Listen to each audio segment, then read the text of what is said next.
जय श्री कृष्ण। एक बार नित्यानंदन प्रभु तथा सील हरिदास ठाकुर मुख्य सड़क पर जा रहे थे तो उन्होंने सामने ही एकत्र शोर मचाती भीड़ देखी।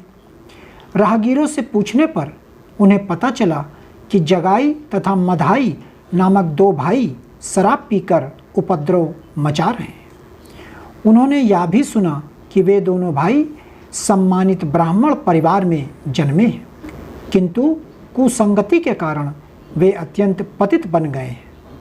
वे न केवल शराबी थे, अपितु मांस भक्षक, डाकू तथा सभी प्रकार के पाप करने वाले थे। सील नित्यानंदन प्रभु ने उनकी सारी कहानी सुनी और यह निश्चय किया कि सबसे पहले इन दोनों पतित आत्माओं का उद्धार होना चाहिए।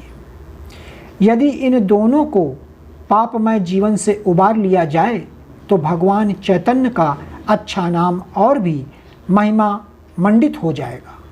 इस प्रकार सोचते हुए नित्यानंद प्रभु तथा हरिदास दोनों ही भीड़ के बीच से घुसते हुए वहां पहुंच गए और दोनों भाइयों से भगवान हरि का नाम जपने के लिए कहा। इस प्रार्थना पर नशे की हालत में वे दोनों भाई आग बबूला हो उठे और नित्यानंद प्रभु को भद्दी गालियां देने लगे। दोनों भाइयों ने दूर तक उनका पीछा किया।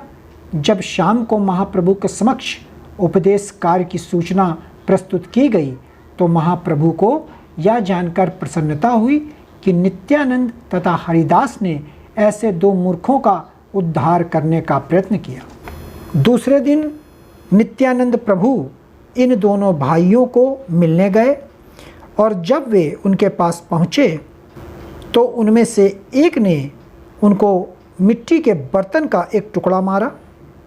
वह उनके मस्तक पर लगा और उससे तुरंत खून बहने लगा। लेकिन नित्यानंद प्रभु इतने दयालु थे कि इस जघन्य कृत्य का विरोध करने के बदले उन्होंने कहा, चलो कोई बात नहीं कि तुमने मुझ पर पत्थर फेंका, इतने पर भी मैं तुमसे प्रार्थना करता हूँ कि तुम भगवान हरि के पावन नाम का उच्चारण करो। उन भाइयों में से एक जगाई नित्यानंद प्रभु के इस आचरण को देखकर विस्मित हुआ और वह तुरंत उनके पैरों पर गिरकर अपने पापी भाई को क्षमा करने की विनती करने लगा। जब मधाई ने पुनः नित्यानंद प्रभु पर प्रहार करना चाहा तो जगाई ने उसे रोका और उनके चरणों पर गिरने के लिए उससे विनती की। इस बीच नित्यानंद प्रभु को चोट लगने की जानकारी महाप्रभु तक पहुंच गई और वे तुरंत ही अत्यंत कुपित होकर उस स्थान पर जा पहुंचे। भगवान ने तुरंत ही उन पापियों का वध करने के लिए अपने सुदर्शन चक्र का आह्वान किया, लेकिन नित्यानंद प्रभु ने उन्हें उनके उद्देश्य की याद दिलाई। भगवान का उद्देश्य कलयुग के आशाहीन पतितों का उद्धार करना था और जगाई और मधाई दोनों भाई ऐसे पतितों के विलक्षण उदाहरण थे। इस युग की 90% जनता उच्च कुल में जन्म लेने तथा सांसारिक सम्मान प्राप्त करने के बावजूद भी इन दोनों भाइयों के समान है। जब भगवान अपने सुदर्शन चक्र का आह्वान कर रहे थे और नित्यानंद प्रभु उनसे दोनों भाइयों को क्षमा करने का अनुरोध कर रहे थे, तब वे दोनों भाई भगवान के चरण कमलों पर गिर पड़े और अपने इस अभद्र आचरण के लिए उनसे क्षमा मांगने लगे।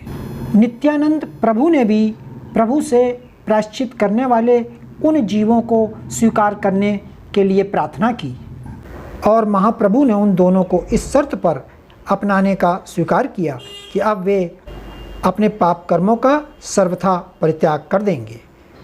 इस पर दोनों भाई राजी हो गए और उन्होंने अपनी समस्त पापमयी आदतों को छोड़ देने का वचन दिया। दयालु भगवान ने उन्हें स्वीकार कर लिया और फिर कभी उनके विगत दुष्कर्मों का उल्लेख नहीं किया। यह भगवान चैतन्य का विशिष्ट दया भाव है। इस युग में कोई भी यह नहीं कह सकता कि वह पाप से मुक्त है। किसी के लिए भी ऐसा कह पाना असंभव है, लेकिन भगवान चैतन्य सभी प्रकार के पापी व्यक्तियों को इस शर्त के साथ स्वीकार करते हैं कि वे प्रामाणिक गुरु से दीक्षा लेने के बाद पापमयी आदतों से विरत होने की प्रतिज्ञा करें। इन दोनों भाइयों की घटना से कई शिक्षाएं ग्रहण की जा सकती हैं। इस कलयुग में प्रायः सारे लोग जगाई तथा मधाई की ही तरह के हैं। यदि वे अपने दुष्कर्मों के बंधन से छूटना चाहते हैं तो उन्हें भगवान चैतन्य महाप्रभु की शरण ग्रहण करनी चाहिए और आध्यात्मिक दीक्षा लेने के बाद उन बातों से दूर रहना चाहिए जिनकी शास्त्रों में मनाही की गई है। भगवान ने श्रील रूप गोस्वामी को जो शिक्षाएं दी हैं उनमें इन निषेधात्मक नियमों का वर्णन है। भगवान चैतन्य महाप्रभु की जीवनी भाग 6 अवश्य सुने। जय श्री कृष्ण।